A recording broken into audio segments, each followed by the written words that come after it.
nous nous sommes arrêtés lors de la dernière vidéo sur la rencontre du bébé Mohammed, paix sur lui, et Halima, sa nourrice, qui va être sa nourrice pendant quelques années. Donc, lorsqu'on écoute ou lorsque l'on lit la vie du prophète, paix sur lui, on découvre des années plus tard que cette Halima, qu'il a eue comme bébé, a embrassé l'islam et a été une femme qui a joué un rôle extraordinaire dans sa tribu. Alors que sa tribu faisait partie des tribus qui a voulu apostasier après la mort du prophète, paix sur lui, eh bien Halima a joué un rôle pour renforcer et consolider les liens avec la communauté. Donc je cite ça pour montrer en fait que ceux qui ont rencontré durant leur destin le bébé et l'enfant et l'adulte qui était Mohammed, paix sur lui, ont vu leur vie changer en profondeur et ont été les premiers à accepter l'islam parce qu'ils ont vu des choses qui ont pris tout leur sens une fois que Dieu s'est adressé au prophète, à son prophète Mohammed, paix sur lui. Ils ont pris leur sens. Ce qu'ils n'arrivaient pas à expliquer avant et ce qui leur faisait même peur devenait normal. Le maître de l'univers lui-même prenait en charge la vie et l'éducation de son bien-aimé Mohammed, paix sur lui.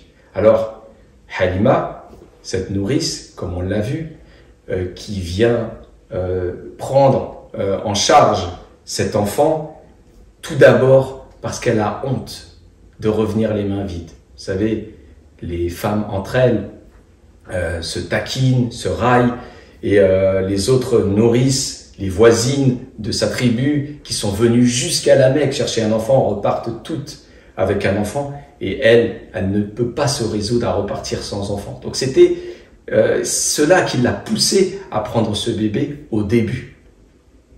Mais lorsque son regard s'est posé sur ce bébé, on peut imaginer ce qui s'est passé en elle.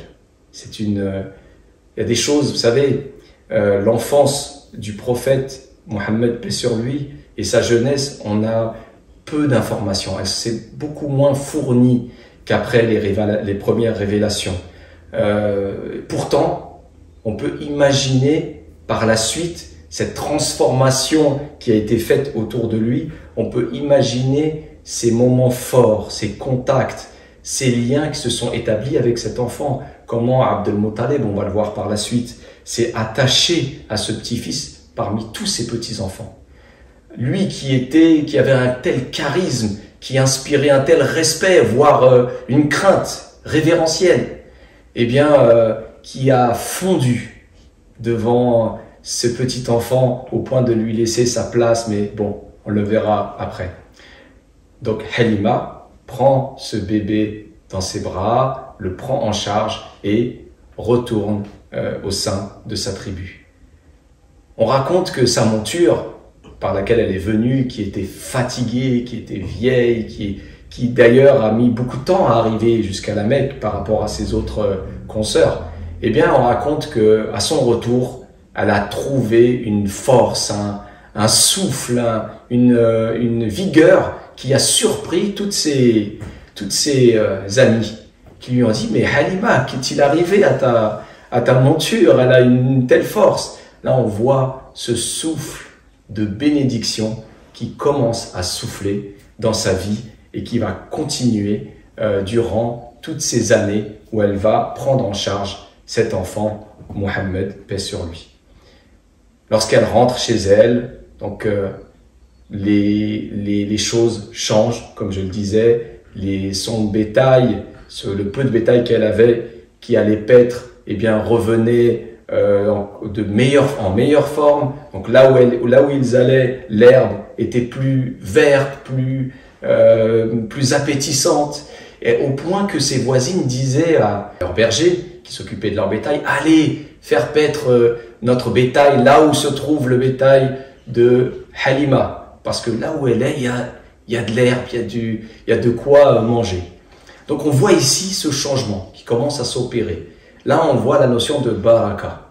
Ce petit bébé qui est dans sa maison génère tout un tas de bénédictions autour d'elle. Cette notion de baraka, elle est essentielle aujourd'hui. On a besoin non seulement de se la réapproprier pour la comprendre, mais surtout on a besoin d'avoir confiance et de la faire vivre dans notre vie quotidienne, pour ne pas se laisser emporter par cet esprit général de productivisme, d'excès, vraiment cette baraka, cette bénédiction, elle est flagrante dans cette partie de la vie du prophète sallallahu alayhi wa sallam au sein de cette famille et de cette nourrice. Il va y avoir un événement qui va, faire peur à sa nourrice. Il va lui faire peur. Mais avant ça, lorsqu'il est temps de ramener Mohammed, ce tout petit enfant, auprès de sa mère, eh bien, elle va insister pour pouvoir le reprendre. Encore 1 ou 2 années, en prétextant que sa santé pourrait être altérée s'il restait à la Mecque. Laisse-le-moi encore 1 ou 2 années, et là, ce sera vraiment, il va aboutir vraiment à une constitution qui va lui permettre de vivre au sein de la Mecque. Et donc, Amina va céder à cette expertise d'une nourrice, donc elle ne peut que lui faire confiance. Mais justement, un événement va se dérouler après cela. Ce qu'on appelle l'ouverture de la poitrine. Alors, Mohammed, le petit enfant Mohammed, paix sur lui, qui joue avec ses frères de lait, ses frères et sœurs de lait d'ailleurs, puisque donc c'était une fratrie. Eh bien, il va se retrouver dans une situation dans laquelle ses frères vont accourir vers leur mère Halima en disant « Maman, maman, notre frère Quraysh, comme il l'appelait, notre frère Quraysh, il y a des messieurs qui lui ont ouvert sa poitrine. » Donc ils ont décrit la chose vraiment d'une manière horrible. Et donc là, elle a couru pour aller voir son enfant. Et là, elle va le trouver sur le dos, le sourire sur le visage, en train de regarder le ciel, blanc. Elle va lui demander « Mais qu'est-ce qui se passe ?» Et il va lui dire « On m'a ouvert la poitrine et on m'a lavé mon cœur. » Donc il va dire les choses simplement comme ça. Et là, pour elle, ça va être un événement incompréhensible qui la dépasse. Mohammed, le Quraysh, ce petit enfant, il ment pas. Il n'a jamais menti. Donc s'il lui dit ça, c'est qu'il s'est passé quelque chose de ce style, on pourrait dire.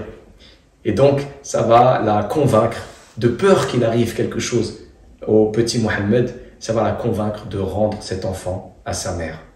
Donc, elle va lui rendre plus tôt que prévu. Et là, elle va pas lui parler de cet événement.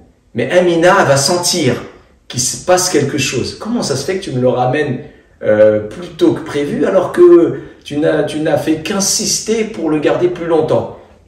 Elle va essayer d'éviter mais là, elle dit non, je sais qu'il a dû se passer quelque chose. Et là, elle va lui raconter.